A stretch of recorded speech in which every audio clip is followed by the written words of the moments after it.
सरकारी अधिकारी याच्यावरची हात टाकतो. एवढी मस्ती आली आहे. आणि परत आली कुठं आलो संग्राम भैया आणि गोपीचंद पळकर हिंदू मुसलमान कर. अरे काय आम्हाला गरज आहे?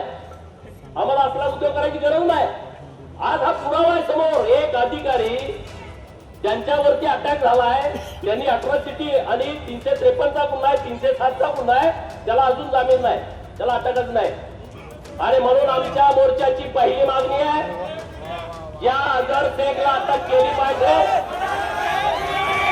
सरकारी अधिकारी याच्यावरची हात टाकतो. एवढी मस्ती आली आहे. आणि परत आली कुठं आलो संग्राम भैया आणि गोपीचंद पळकर हिंदू मुसलमान कर. अरे काय आम्हाला गरज आहे? आम्हाला असला उद्योग करायची गरज नाही. आज हा पुरावा आहे समोर. एक अधिकारी ज्यांच्यावरती अटॅक झालाय त्यांनी अट्रॉसिटी आणि 353चा गुन्हा आहे, 307चा गुन्हा आहे, त्याला अजून जामीन नाही, त्याला अटकच नाही. आणि म्हणून आमच्या मोर्चाची पहिली मागणी आहे, या अजहर शेखला अटक केली पाहिजे. या अजहर शेखला अटक केली पाहिजे. त्याच्यावरती जेवढे गुन्हे आम्हाला तर कळतंय 12 ते 15 पर्यंत जे गुन्हे आहेत, पोलीस प्रशासनाने त्याची शहनिशा करावी, त्याच्यावर मोक्का अंतर्गत कारवाई करावी, ही आमच्या मोर्चाची आजची पहिली मागणी आहे. बरोबर का?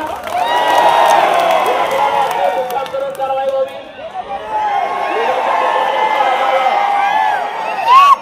मोक्का अंतर्गत कारवाई व्हावी ना, त्याशिवाय हे थांबणार नाही. अरे त्या मुलीचा व्हिडिओ आला, पहिल्यांदा काय सांगितलं, मुलीचं चॅटिंग सुरू आहे. अरे पोलीस प्रशासनाची जबाबदारी आहे, एखाद्या मुलीवरती जेव्हा कधी अन्याय अत्याचार होतो तेव्हा त्या मुलीचं नाव गुपित ठेवणं किंवा त्या सर्व गुन्ह्याच्या विषयी गुप्तता ठेवणं जबाबदारी आहे. तेव्हा त्या आजरवर 2 अट्रॉसिटीचे गुन्हे दाखल आहेत. करू त्याला लावू का आम्हाला? पण आता आलोय कशासाठी आपण? त्यामुळे मीडियामध्ये आलं की बाबा ते प्रेम संबंध आहे, अमुक काय असेल ते असेल, मुलगी आम्हाला परत पाहिजे आणि ते पोलिसांनी आणून द्यावी. पोलीस प्रशासनाने ती मुलगी आमच्या ताब्यात आणून द्यावी. तिच्या आई वडिलांच्या ताब्यात, वडील तर नाहीत मुलीला, आईच्या ताब्यात, चुलते आहेत, मामा आहेत आणि त्याचे भाव आहेत, त्यांच्या ताब्यात द्यावी. नाहीतर परत मग 18 वर्ष वय पूर्ण आहे, मुलीला संपूर्ण अधिकार आहे, तो निर्णय घेऊ शकते. हे होता कामा नये. या बाबतीमध्ये पोलीस प्रशासनाला माझी विनंती आहे की तिला आईनं तळ हाताच्या फोडासारखं जपलंय आणि मग तिच्याशी तिचं बोलणं झालं पाहिजे.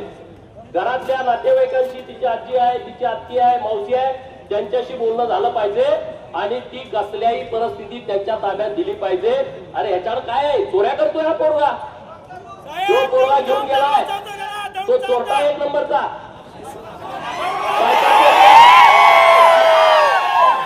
डिफॉर्मेशन झालेली मुलगी आहे, डिफॉर्म झालेली मुलगी आहे.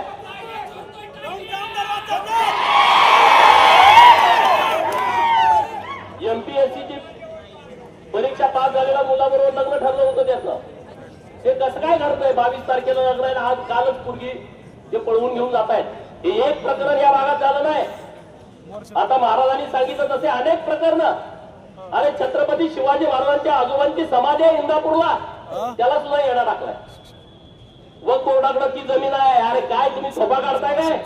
छत्रपती शिवाजी महाराजांचे आजोबा ज्यांच्यामुळे हे हिंदवी स्वराज्य स्थापन झालाय, ती गडी 2 वेळा आंदोलन, महेशदादा लांडगे आले, संग्राम भाई आलो, मी आलो, 2 वेळा हायवे अडवला. तिथं आता तो कुठला बाबा आहे बाजूला, कुठला चांदवली बाबा,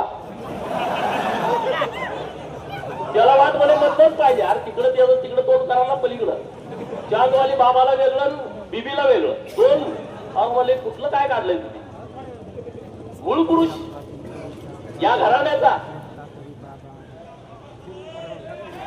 त्यांच्या घडीची अशी अवस्था होती आहे. छत्रपती शिवाजी महाराजांची उद्या जयंती आहे. महाराष्ट्रात आता लगेच बोलतील, संध्याकाळी चर्चासत्र असतील त्यात बोलतील, हे असा वाद लावते, ते तसा वाद लावते. छत्रपती शिवाजी महाराज हे काय अशा विषयात लक्ष घालत नव्हते.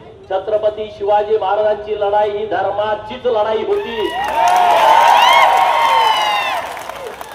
मी परवा दिवशी रायगडावरती होतो महाराजांचं दर्शन घ्यायला. तुम्ही पण जावा सगळे. आणि या महाराष्ट्रातले सगळे जे विचारवंत आहेत, जे म्हणतात की छत्रपती शिवाजी महाराजांची लढाई धर्माची नव्हती, त्यांना सगळ्यांना माझं सांगणं आहे, तुम्ही सुद्धा रायगडावरती जावा आणि जगदेश्वराच्या मंदिराच्या समोर नंदी महाराजांची जी मूर्ती आहे त्या मूर्तीची तोडफोड का झाली आहे त्याचं उत्तर तुम्ही आम्हाला द्या. शिंग कापलेत, कान कापलेत, नाक कापलंय, कशासाठी कापलाय? जर तुम्ही म्हणता धर्माची लढाई नव्हती तर मग नंदी महाराजांचं नाक कापायचं कारण काय? नंदी महाराजांचा कान तोडायचं कारण काय? नंदी महाराजांची शिंग तोडायचं कारण काय? त्याचं कारण आहे ही लढाई धर्माचीच होती आणि म्हणून छत्रपती शिवाजी महाराजांनी हिंदवी स्वराज स्थापन केला. ही लढाई धर्माची होती म्हणून धर्मवीर छत्रपती संभाजी महाराजांनी स्वतःचा जीव दिला पण धर्म बदलला नाही. ही लढाई धर्माची होती. छत्रपती संभाजी महाराजांना एवढा हालाल करून घ्यायची आवश्यकता नव्हती, परंतु ते जुमानले नाहीत, ते नमले नाहीत, ते चुकले नाहीत, ते वाकले नाहीत. त्यांनी सांगितलं की मी धर्म बदलणार नाही, मेलो तरी भेटणार. म्हणून तुम्ही आज आम्ही इथं बसलोय, याची तर आपल्याला किमान जाणीव असावी. आणि छत्रपती शिवाजी महाराजांचा राजपुत्र पोरगा एवढं मोठं साम्राज्य ज्यांच्याकडे आहे 350 किल्ल्यांचं, तो धर्म बदलत नाही. आणि तुम्ही आम्ही 4 कोटी तांदूळानं धर्म बदलला, घर बांधायला 10वी सिमेंटची पोती आली, धर्म बदलला, पोरांना दप्तर दिलं, धर्म बदलला. कोणतर घरात आजारी आहे, कोणतर पादरी आला, काहीतरी भटला, चमत्कार केला, धर्म बदलला.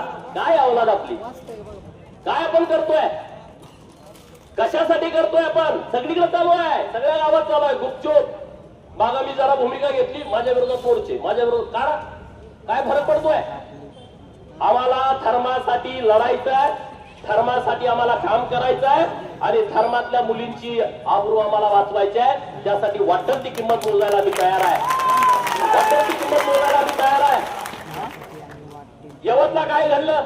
म्हणजे संग्राम मैया आणि मी आलो, तिथं दंगल झाली. अरे छत्रपती शिवाजी महाराजांची मूर्ती तोडली, कुणालाच काय वाटत नाही? तोडली, काही ठेवलं नाही त्यामध्ये. मग काय गप बसतील काय पोरं? कशासाठी गप बसतील? हे एका ठिकाणी नाही झालं, महाराष्ट्रामध्ये अनेक ठिकाणी झाला.